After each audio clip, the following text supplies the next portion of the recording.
Hey guys, I'm SKV and you're watching SKVplaysON, and welcome to a video of Dauntless. If you like this video, please do give it a thumbs up, and if you like it a bit more, please do subscribe to my channel. Anyways, without further ado, let me get straight to the point. This is a repeater build video and a bit of a repeater gameplay. The build I am using is a one repeater build for 3 elemental types. I recently watched the KGF movie, KGF Part 2, so got inspired by one of the scenes which has Kalashnikov. So I came up with a build, and then this build I kinda spread it to the Radiant and also Shock build as well. So this one is the Blaze weapon, the Kalashnikov build I'm going with, and that particular rifle has a lot of fire rate, so I had to come up with a lot of attack speed for my repeaters, which I did, and I'm using the same for the Shock and Radiant repeaters as well. I'm gonna show you the Shock repeater build first, and I'll explain why I'm using the things I'm using for this build, and then you'll watch the gameplay for the Shock repeaters, and then I'll show you the Radiant one, and then you'll watch the Radiant repeater gameplay, and then towards the end you'll watch the Kalashnikov and what it can do. Anyways, here we go. First thing first, Malkarian repeaters, the Shock type. It's an escalation boss, it's a keystone boss. And if you don't have this, you can always go for the Sahwith repeaters, which is also a Shock type and has the +3 pulse, which is why I'm using the weapon bond as the Sahwith repeaters on this legendary Malkarian weapons. I am using the Aether Hunter and Berserker +3 cells on the weapon itself. I'm using the Marksman Chamber to concentrate more of part damage towards a specific part on a behemoth when I lock on to the target. The Saboteur's grip is mainly because it produces these mines after a cooldown. These mines, if they are empowered, when you get the empowered reloads, the empowered mines can be used to interrupt behemoths. So I use it mainly to interrupt the behemoths most of the time. You'll see that in a bit when you watch the Ember main versus the Radiant builds soon enough. And of course the lucky magazine for extra crit, because I do have the cunning and pulse, so extra bit of crit always helps. And of course the Omni cell I'm using is the Tempest Omni cell because of the 10% attack speed mainly. I had to come up with an attack speed build, so Tempest Omni cell kind of makes sense. Now the reason why I'm using Tempest Omni cell is because I have a constant 10% attack speed, and with the Evasive Fury +6 I can add 15% more attack speed. For 25 seconds I'll have a total of 25% attack speed every time I dodge through a behemoth attack.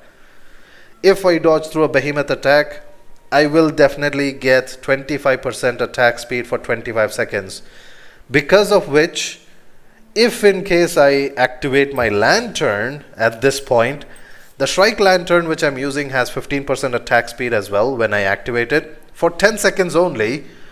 Along with this I added Conduit, which also has 15% attack speed for 10 seconds only. So these two as a pair give me 30% attack speed for 10 seconds. And the Omni Cell and Evasive Fury as a pair gives me 25% attack speed for 25 seconds.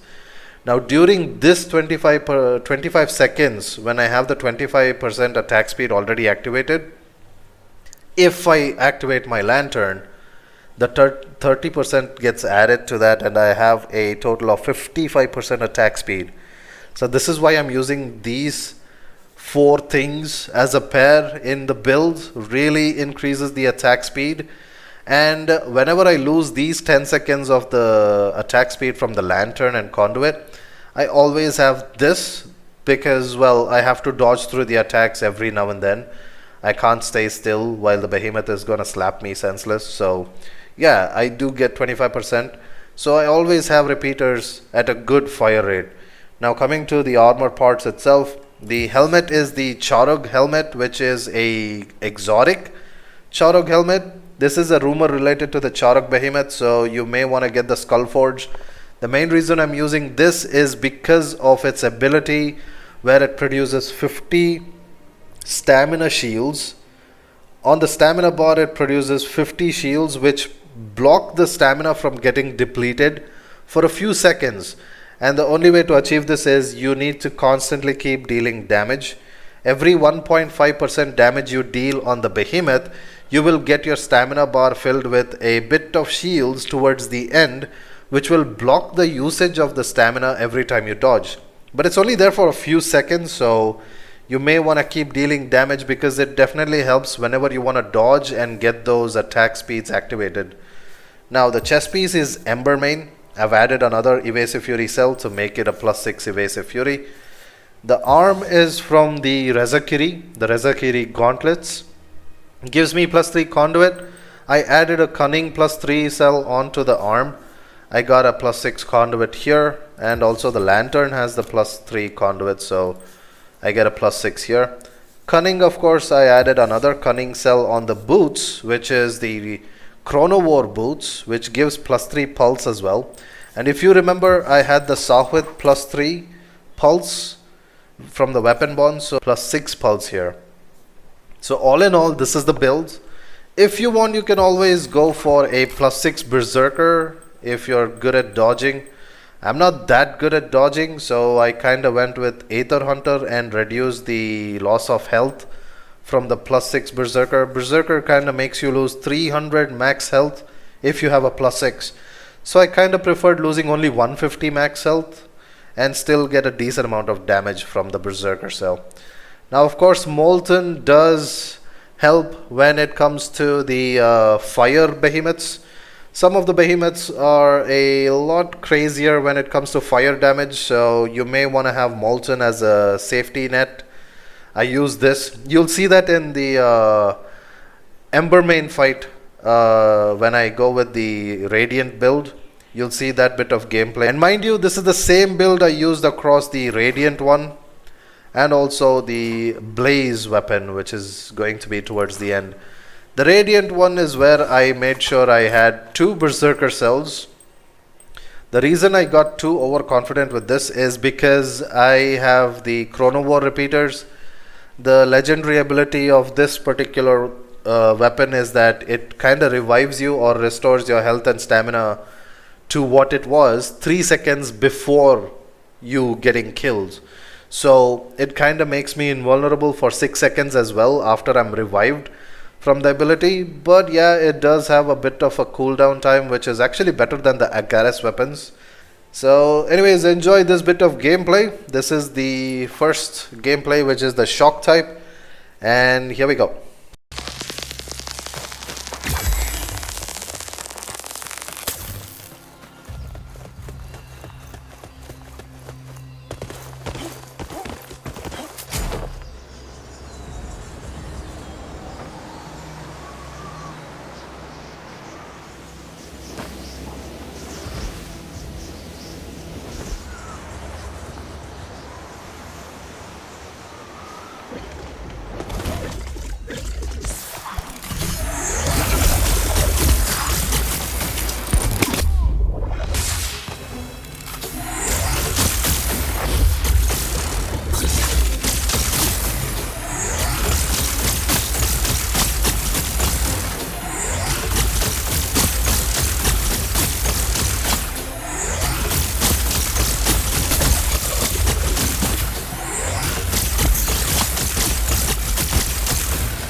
Now that the shock type gameplay is done, we come to the radiant one. It's the same build. All I did was change the Aether Hunter in the weapon to Berserker, and now I have a +6 Berserker. Now let's check out what the Molten Cell actually helped me with, and how I use my repeater related Saboteur grip to get a lot of interrupts on the Ember main. Here we go.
And now it's time for the Kalashnikov itself. Let's just check out the gameplay, shall we? It's the same build as the shock weapon. Only thing is the weapon bond I'm using is the Charug weapon bond, which gives me +3 Aether Hunter, so I can't really make it a +3 Berserker. I definitely like the Aether Hunter, so I leave it as it is. But the special about this weapon is it does a cone attack damage, which produces like a lava or a blaze attack, which is gonna do a lot of damage, and it kinda suits the whole fire rate of this build. And since the Kalashnikov in the movie kinda lit it up, I also like lighting it up with this particular build. It's kind of fun whenever the cone attack comes into play. You have to make sure you lose a lot of stamina by dodging to be able to get this particular special of this weapon, the Charog's repeaters, to get activated. You need to lose a bit of stamina. Anyways, here's the gameplay. Enjoy it. Hope you guys have fun.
Anyways, that's about it, and I'm done with this particular video. Hope you guys enjoyed that bit of a gameplay, and also that's the repeater build I have. Anyways, that's about it. Thank you for watching, and as always, you guys keep smiling. I'll see you guys next time. Until then, a sayonara, a tata, a see you, and a bye bye.